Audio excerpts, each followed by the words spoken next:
వీక్షిస్తున్న తెలుగు ప్రేక్షకులందరికీ నమస్కారం. నా పేరు అవినాష్. అయితే ఈ వీడియోలో వెదర్కి సంబంధించిన రిపోర్ట్ అయితే అధికారికంగా వచ్చిన వివరాలు అనేది ఇప్పుడు మీతో షేర్ చేసుకోబోతున్నాను. మొదటిసారి కనుక ఛానల్ చూస్తున్నట్లయితే సబ్స్క్రైబ్ చేసుకోలేని వాళ్ళు ఛానల్ ఇప్పుడే సబ్స్క్రైబ్ చేసుకొని పక్కనే ఉన్న గంట సింబల్ నొక్కి ఆల్ నోటిఫికేషన్ ట్యాప్ చేయండి. తద్వారా మేము పెట్టే ప్రతి ఒక్క అప్డేట్స్ అనేది పొందగలుగుతారు. ఇక ఈ వీడియోని లైక్ చేయండి. మీరు లైక్ చేస్తే ఇటువంటి అప్డేట్స్, లేటెస్ట్ అప్డేట్స్ అనేది మీ వరకు తీసుకురావడానికి మాకు కూడా మోటివేట్గా ఉంటుంది.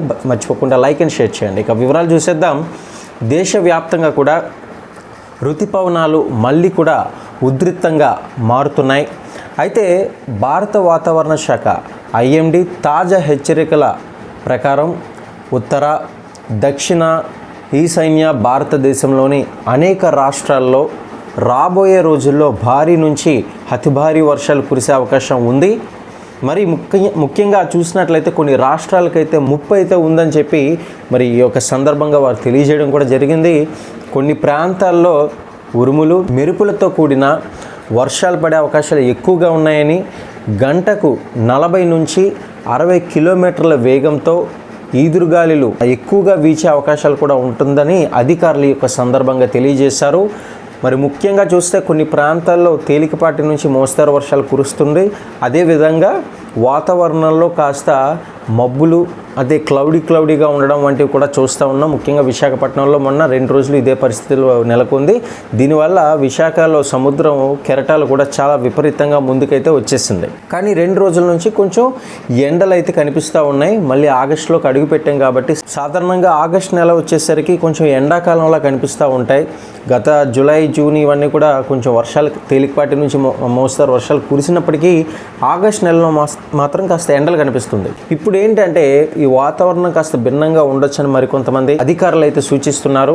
అంతేకాదు ఆగస్ట్ నెలలో ఎల్‌నినో ఎఫెక్ట్ ఉంటుందని చెప్పి ఒక 3 months బ్యాక్ అయితే మనకి రావడం జరిగింది ఈ యొక్క రిపోర్టు. ఇప్పుడు పరిస్థితులు ఎలా ఉంటుందంటే మరి గంటకి 40 నుంచి 60 కిలోమీటర్ల వేగంతో ఈదురుగాలులు వీచే అవకాశం ఉందని, ఇది 2 తెలుగు రాష్ట్రాల్లో కూడా కొన్ని ప్రాంతాల్లో అక్కడక్కడ జరుగుతుందని అయితే అంటున్నారు అధికారులు. అయితే ముఖ్యంగా పర్వత ప్రాంతాలు ఏవైతే ఉంటాయో చూసారు, ఇప్పుడు మనకి కొండ ప్రదేశాలు ఉంటాయి కదా, ఇటువంటి ప్రాంతాలు, అదేవిధంగా నది వాహక ప్రాంతాలు, ఎక్కువగా రివర్స్ ఉన్న ఏరియాస్ ఉంటాయి అవి కదా, లోతట్టు ప్రాంతాల్లో నివసించే ప్రజలు మరింత అప్రమత్తంగా ఉండాలని సూచించడం జరుగుతుంది. ఎందుకంటే మరి ఈ యొక్క ఎల్‌నినో ఎఫెక్ట్ సంగతి పక్కన పెడితే ప్రస్తుతం వర్షాల తీవ్రత చాలా ఎక్కువగా నమోదవుతాయని, దీనివల్ల ప్రభావం ఎక్కువగా రైతులకు, అదేవిధంగా లోతట్టు ప్రాంతాల్లో నివసించిన ప్రజలకు చాలా ఇబ్బంది ఉంటుందని, ఫిషింగ్ బోట్లకి వెళ్ళాల్సిన వారు కూడా సహితం వారు కూడా చాలా జాగ్రత్తగా ఉండేందుకు ప్రయత్నం చేయాలని చెప్పి అధికారులు చెప్తున్నారు.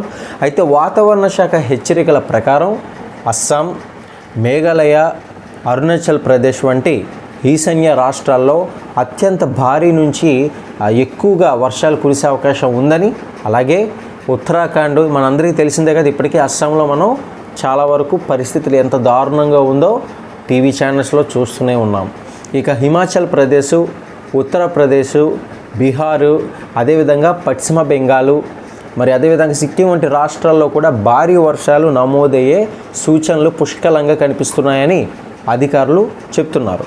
ఇక కొండ చర్యలు, విరిగిపడే ప్రమాదం, ఆకస్మిక వరదలు, రహదారి రవాణాకు అంతరాయం ఏర్పడే అవకాశం కూడా ఎక్కువగానే కనిపిస్తుంది. కాబట్టి ఖచ్చితంగా ప్రజలు అప్రమత్తంగా ఉండాలని, అత్యవసరం అయితేనే ప్రయాణాలు కూడా చేసేందుకు జాగ్రత్తలు పడాలని చెప్పేసి అంటున్నారు. లేదంటే ఎట్టి పరిస్థితుల్లోనూ బయటకు ప్రయాణాలు అయితే చేయకండి ఈ యొక్క సందర్భంగా వాళ్ళు తెలియజేశారు. ఇక దక్షిణ భారతదేశంలో కూడా వర్షాల ప్రభావం ఎక్కువగానే ఉండనుంది. కేరళ, కర్ణాటక తీర ప్రాంతాలు, అదేవిధంగా తమిళనాడు కొన్ని ప్రాంతాల్లో భారీ నుంచి అతి భారీ వర్షాలు కురిసే అవకాశం ఉందని ఐఎండీ తెలిపింది. ఇక అదేవిధంగా సముద్రం అల్లకల్లోలంగా ఉండే అవకాశం ఉన్నందున మత్స్యకారుల సముద్రంలోకి వెళ్ళవద్దని, ముఖ్యంగా గతంలో మనం 2 రోజుల క్రితం చూస్తే ఫ్రెండ్షిప్ డే నాడే ఆ కెరటాలు దాటికి మరి ఒక్కసారిగా కుదికిపోయి ఒక 2 కూడా మరణించడం, అంటే తప్పిపోవడం జరిగింది. దాని మీద సంచలన న్యూస్లు కూడా మనకి ఇప్పుడు రికార్డ్ అయినట్లుగా మనం గమనించవచ్చు న్యూస్ ఛానల్స్లోని. ఫ్రెండ్షిప్ డే రోజే ఇద్దరు ఫ్రెండ్స్ మనకి గల్లంతయ్యారు సముద్రంలోని ఆ కెరటాలు దాటికి. మన మొత్తం ఈ యొక్క హెచ్చరికలు ఏమాత్రం కూడా పెడచెవిన పెట్టొద్దని చాలా వరకు కూడా జాగ్రత్తగా ఉంటూ వీలైనంత వరకు ఎక్కడైతే నివసిస్తున్నారో అక్కడ వాళ్ళు ప్రయాణించేటప్పుడు ప్రతి ఒక్కరూ కూడా జాగ్రత్తలు తీసుకోవాలని చాలా గట్టిగా హెచ్చరికలు అయితే ఇప్పుడు వినిపిస్తున్నాయి. ఇక తీర ప్రాంత ప్రజలు స్థానిక అధికారుల సూచనలు తప్పనిసరిగా పాటించాలని సూచించారు. ఇక మధ్య భారతదేశంలోని అంటే మధ్యప్రదేశ్, ఛత్తీస్గఢ్, మహారాష్ట్ర, అదేవిధంగా ఒడిస్సా, గుజరాత్ ప్రాంతాల్లో కూడా విస్తారంగా వర్షాలు కురిసే అవకాశం ఉంది.